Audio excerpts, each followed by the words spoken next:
On this Memorial Day, we remember the United States withdrawal of troops from Afghanistan 9 months ago. Along with our troops, we airlifted many who helped us with our mission in Afghanistan, but there were many more desperate to leave. Who could forget their distress that we all witnessed in these images? Afghans running next to and under planes as they got ready to take off from the Kabul airport, some even jumping on the plane and risking it all. In all, 76,000 Afghans were evacuated at the time. Since then, an additional 9,000 have left the country. Those who were moved out were visa recipients or have been put on a visa fast-track list, and many got out with no direct U.S. government service. Tonight, only on Prime, we have tracked what happened to one man since those early days.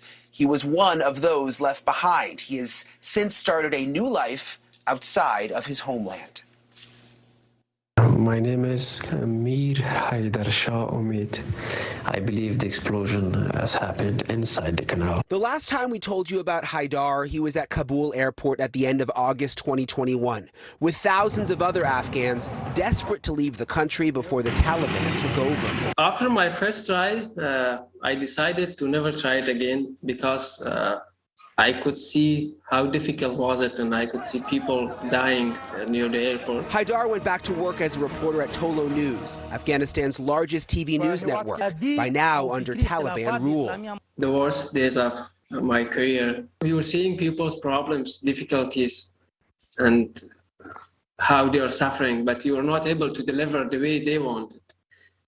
Well, we did our best to say some things, but no, there was no freedom of speech, no freedom at all. But by the end of September, a Dutch group called Free Press Unlimited helped Haidar make it to Pakistan, leaving his mother and father and 8 siblings behind. He spent 5 months there as a refugee and dreamed of immigrating to the US, Canada, or France. Finally, many documents and a lot of stress later, he learned his fate. Canada had accepted Haidar and his fiancée, Zora. I had no destiny, so when I was landing in Calgary, I felt happy that I'm back in a country where I can start again, where I can be hopeful. His final destination, Sault Ste. Marie.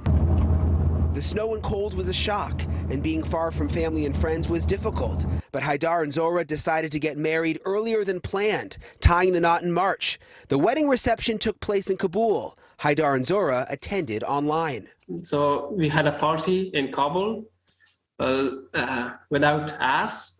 We were just invited online. Recently, Haidar started a job at Home Depot. It is a lot different than reporting, but he likes it, and he's making friends. I've made some Canadian friends here, and also I have made some friends from other countries. I'm so happy for that, yeah.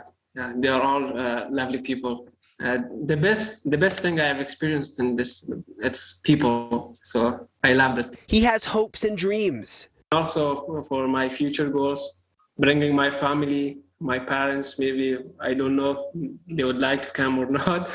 That's my wish. And for everything, I need to earn myself and spend myself. He misses his homeland, but hopes to give back someday. I would be very happy if I could help even one single man in my home country. Thanks for watching. Click the red subscribe button below so you can get more of NewsNation's fact-driven, unbiased coverage.